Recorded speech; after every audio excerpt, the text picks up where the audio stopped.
அனைவருக்கும் வணக்கம். மகர ராசிக்காரர்களுக்கு டிசம்பர் மாதம் எப்படி அமைய போகிறது? டிசம்பர் மாதத்தில் வெளியில் சொல்ல முடியாத அளவிற்கு அவமானங்கள், வேதனைகள், துன்பங்கள் போன்றவற்றை அனுபவித்தது போதும். இவை அனைத்திற்கும் முற்றுப்புள்ளி வைக்கக்கூடிய வகையில் டிசம்பர் மாதத்தில் கிரகநிலையில் எப்படி மாறுதல் ஏற்படுகின்றன என்பதை ஆராய்ந்து பார்க்கலாம். அதிலும் குறிப்பாக ராசியின் அதிபதி ஜென்ம ராசியை விட்டு விலகுகிறாருங்க. இது மிக பெரிய அளவில் அதிர்ஷ்டமும் யோகமும் நிறைந்த ஒரு அமைப்பாக பார்க்கப்படுகிறது. சுகஸ்தானத்தில் டிசம்பர் 20ஆம் தேதியிலிருந்து வக்ர நிவர்த்தி பெற்று குருவும் சஞ்சரிக்க போகிறார். பல சங்கடங்கள் விலகுகிறது. இப்படிப்பட்ட இந்த தருணத்தில் லாபஸ்தானத்தில் பெரும்பான்மையான கிரகநிலைகள் சஞ்சரிப்பது வரவேற்கத்தக்க ஒரு அமைப்பாகவும், இந்த டிசம்பர் மாதத்தில் சுக்கிர பயிற்சி, சூரிய பயிற்சி, புதன் பயிற்சி, புதன் வக்ர பயிற்சி, புதன் வக்ர நிவர்த்தி என பல கிரகநிலைகளில் மிகப்பெரிய மாறுதல்கள் சந்திக்கின்றன. இந்த மாறுதல்கள் மிகப்பெரிய மாற்றத்திற்கும் முன்னேற்றத்திற்கும் வித்திடக்கூடிய வகையில் மகர ராசிக்காரர்களுக்கு அமைகிறது என்பதுதான் யதார்த்தமான உண்மையாக பார்க்கப்படுகிறது. ஏனென்றால் மகர ராசிக்காரர்களை பொறுத்த வரைக்கும் இந்த டிசம்பர் மாதத்தில் ராசியின் அதிபதியாக இருக்கக்கூடிய சனி பகவான் டிசம்பர் 20ஆம் தேதியிலிருந்து முழுமையாக ஜென்ம ராசியை விட்டு விலகுகிறாருங்க. ஜென்ம சனி சஞ்சார காலகட்டம் முழுமையாக விலகி இருப்பதால் பொருளாதார நெருக்கடி, குடும்ப சார்ந்த சூழ்நிலையில் ஏற்பட்ட பிரச்சனை, வெளியில் சொல்ல முடியாத அவமானம், வேதனை போன்ற அனைத்தையும் விலக்கக்கூடிய ஒரு இனிமையான தருணமாக அமைகிறது என்பதை துல்லியமாக உறுதிப்படுத்துகிறார். 7.5 சனியாக இருந்தாலும் 7.5 சனியில் பாத சனியாக வலிமையாக அமர்கிறாருங்க. எனவே ராசியின் அதிபதியான சனியின் அமைப்பு காரணமாக இனி பெரிய அளவிற்கு சிரமங்களை அனுபவிக்க வேண்டிய ஒரு சூழ்நிலை இல்லை. எனவேதான் 12 ராசிகளில் முதன்மையான அதிர்ஷ்ட யோக பலனை பெறக்கூடிய முதன்மையான ராசியாக மகர ராசி பார்க்கப்படுகிறது. ராசியின் அதிபதி ஜென்ம ராசியை விட்டு விலகி இருக்கக்கூடிய இந்த தருணத்தில் நீங்கள் எதிர்பார்க்கக்கூடிய பல்வேறு வகையான இன்பமான சுப நிகழ்வுகளை நடைபெறுவதற்கும் சந்திப்பதற்குமான வாய்ப்பும் யோகமும் உண்டு. 7.5 சனியில் முழுமையாக 6 ஆண்டுகளை கடந்த சூழ்நிலையில் இனி வரக்கூடிய 1.5 ஆண்டுகளுக்கு மேலாக பெரிய அளவிற்கு சிரமத்தை அனுபவிக்க வேண்டிய ஒரு சூழ்நிலை நிச்சயமாக ஏற்படாது. ஏனென்றால் சனி 7.5 சனியின் இறுதி காலகட்டத்தில் நிறைந்த நன்மையும் முன்னேற்றத்தையும் அள்ளி கொடுப்பாருங்க. எனவே இந்த தருணத்தில் ராசியின் அதிபதியான சனி பகவானிடமிருந்து நிறைந்த நன்மையை பெறுவதற்கான வாய்ப்பும் யோகமும் உண்டு. தனஸ்தானத்தில் வலுவாக அமர்ந்திருப்பதால் புதிய வேலை வாய்ப்பு, தொழில் ரீதியாக உங்களது துறை எதுவாக இருந்தாலும், கணினித்துறை, ரியல் எஸ்டேட் துறை, ஆசிரியர் துறை, போக்குவரத்து துறை என எதுவாக இருந்தாலும் அந்த துறை ரீதியான முன்னேற்றத்தை நிறைந்து பெறுவதற்கான வாய்ப்பும் யோகமும், தன ரீதியான முன்னேற்றத்தை வலுவாக பெறுவதற்கான சந்தர்ப்பத்தையும் ராசியின் அதிபதியான சனி பகவான் உறுதிப்படுத்துகிறாருங்க. ஏனென்றால் உத்தியோகம், தொழில், வியாபாரம் போன்ற துறையில்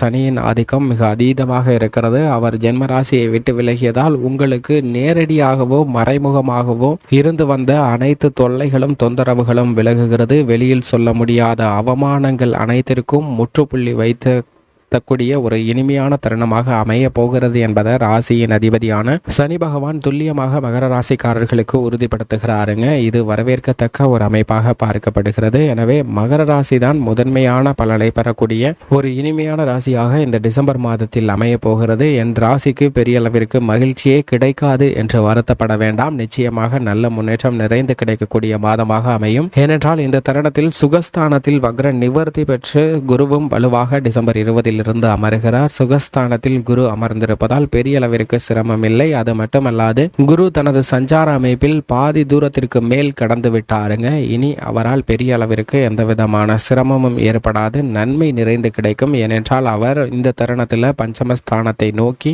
மிக வலுவாக நகர்ந்து கொண்டிருக்கிறாருங்க. எனவே பஞ்சமஸ்தானத்தை நோக்கி நகரக்கூடிய குருவின் அமைப்பால் குடும்ப ரீதியாக இருந்த தொல்லைகள் விலகும். நீங்கள் எதிர்பார்க்கக்கூடிய நன்மை நிறைந்து கிடைக்கும். தனலாபம், முன்னேற்றம் போன்ற அனைத்தும் மிக அபரிவிதமாக கிடைக்கும். சுகஸ்தானத்தில் வலுவாக அமரக்கூடிய குருவால் ஆரோக்கிய தொல்லைகள் விலகுங்க. சுப நிகழ்வுகளை பல்வேறு வகையில் திட்டமிட்டு மகிழ்ச்சிகரமாக நடத்தி முடிப்பதற்கான வாய்ப்பும் யோகமும் உண்டு. திருமணம் உள்ளிட்ட பல்வேறு விஷயங்கள்ல இருந்த தடைகள் அனைத்தும் விலகுகிறது. முற்றிலுமாக நல்ல பலனை நிறைந்து பெற முடியுங்க. திருமண பாக்கியம், குழந்தை பாக்கியம் கிடைக்கக்கூடிய ஒரு இனிமையான தருணமாக அமைகிறது என்பதை சனி மற்றும் குரு ஆகிய 2 கிரகநிலைகளும் உறுதிப்படுத்துகின்றன. அது மட்டுமல்லாது நவ கிரகங்களிலே வலிமை வாய்ந்த ராகு கேதுவின் அமைப்பும் மிக அற்புதமான பலனை கொடுக்கக்கூடிய ஒரு அமைப்பில் இருக்கின்றன. ராகு சகாயஸ்தானத்தில் வீற்றிருக்கிறாருங்க. மோட்சக்காரகரான கேது பாக்கியஸ்தானத்தில் வீற்றிருக்கிறார். இது இரட்டிப்பு நன்மை கொடுக்கக்கூடிய ஒரு அமைப்பாக பார்க்கப்படுகிறது. எனவே இந்த தருணத்தில் நீங்கள் திட்டமிடக்கூடிய காரியங்கள் அனைத்திலும் நிறைந்த காரிய வெற்றியை கொடுக்கக்கூடிய வலுவான அமைப்பில் ராகு சஞ்சரிக்கிறாருங்க. சனி சுக்கிரனை போன்று திடீர் அதிர்ஷ்டத்தை கொடுக்கக்கூடிய வலுவான அமைப்பில் ராகு சஞ்சரிப்பதால் இந்த தருணத்தில் நிறைந்த தனலாபமும்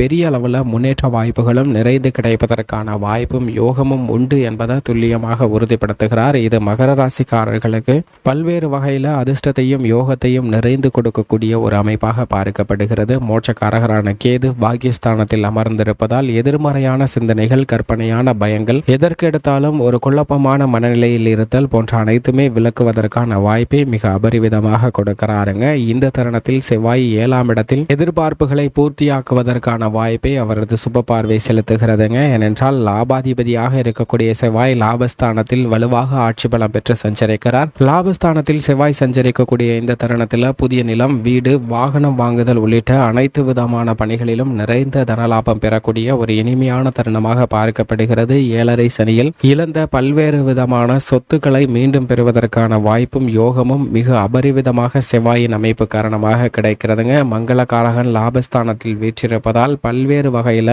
இல்லத்தில் மங்களகரமான சுப நிகழ்வுகள் நடைபெறுவதற்கான வாய்ப்பும் யோகமும் நிறைந்த ஒரு தருணமாக பார்க்கப்படுகிறது. அனைத்து விதமான சுப நிகழ்வுகளிலும் உள்ள தடைகள் தகர்த்தெறியப்படுகின்றன. எனவே கால்நடை வளர்ப்பு, விவசாயம் சார்ந்த பணிகளிலும் அசூர வளர்ச்சி பெறக்கூடிய ஒரு இனிமையான தருணமாக பார்க்கப்படுகிறது. சூரியன் மாதத்தின் முற்பகுதியில் லாபஸ்தானத்திலும் பிற்பகுதியில் விரயஸ்தானத்திலும் சஞ்சரிக்கிறாருங்க. சூரியன் விரயஸ்தானத்திற்கு செல்வதால் சில விரய செலவுகள் அதிகரிக்கும். ஏனென்றால் உஷ்ண கிரகமாக இருக்கக்கூடிய சூரியன் விரயஸ்தானத்திற்கு வருவதால் உடல்நல ஆரோக்கியம் சார்ந்த விஷயங்கள்ல கூடுதல் கவனத்துடன் மாதத்தின் பிற்பகுதியில் இருக்க வேண்டும். ஆனால் முற்பகுதியில் நல்ல பலன்களை நிறைந்து கொடுப்பாருங்க.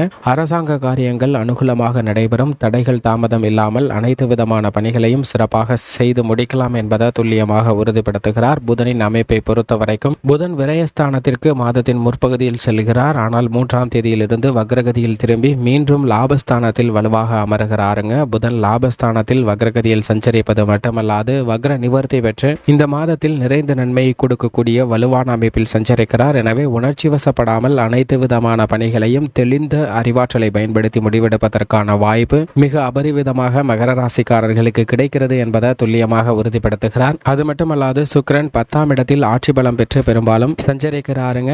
இந்த தருணத்தில் சுக்கிரன் வலுவாக ஆட்சி பலம் பெற்றிருப்பதால் நிறைந்த நன்மையும் முன்னேற்றமும் கிடைக்கும். பல்வேறு வகையில காரிய தடைகள் விலகுவதற்கான வாய்ப்பும் யோகமும் உண்டு. பல தடைகள் விலகுவதால் தொழில்துறை, வியாபாரத்துறை, கலைத்துறை, அரசியல் துறை போன்ற பணிகளில் நீங்கள் எதிர்பார்க்கக்கூடிய நல்ல வாய்ப்பும் நல்ல செய்தி இனிமையாக கிடைக்கக்கூடிய ஒரு தருணமாக அமைய போகிறது என்பதை சுக்கிரன் உறுதிப்படுத்துகிறார். சந்திரனின் அமைப்பை பொறுத்த வரைக்கும் பெரும்பாலும் நிறைந்த நன்மையை கொடுக்கக்கூடிய வலுவான அமைப்பில் சஞ்சரிக்கிறாருங்க. சனி, குரு, சுக்கிரனுடன் இணைந்து சஞ்சரிக்கும் போது மிகப்பெரிய அளவில் நன்மையும் யோகமும் நிறைந்த வாய்ப்பு நிச்சயமாக இந்த தருணத்தில் கிடைக்க போகிறது. மேலும் இந்த டிசம்பர் மாதத்தை மிக சிறந்த மகிழ்ச்சிகரமான மாதமாக மாற்றிக்கொள்ள வேண்டும் என்றால் நிச்சயமாக மகர ராசிக்காரர்கள் வாரத்தில் வியாழக்கிழமை விரதமிருந்து அருகாமையில் உள்ள விநாயக பெருமாள் ஆலயம் சென்று தீபம் ஏற்றி வழிபாடு செய்யுங்கள். அப்படி செய்வதால் நிறைந்த நன்மை நிச்சயமாக மகர ராசிக்காரர்களுக்கு கிடைக்கும்.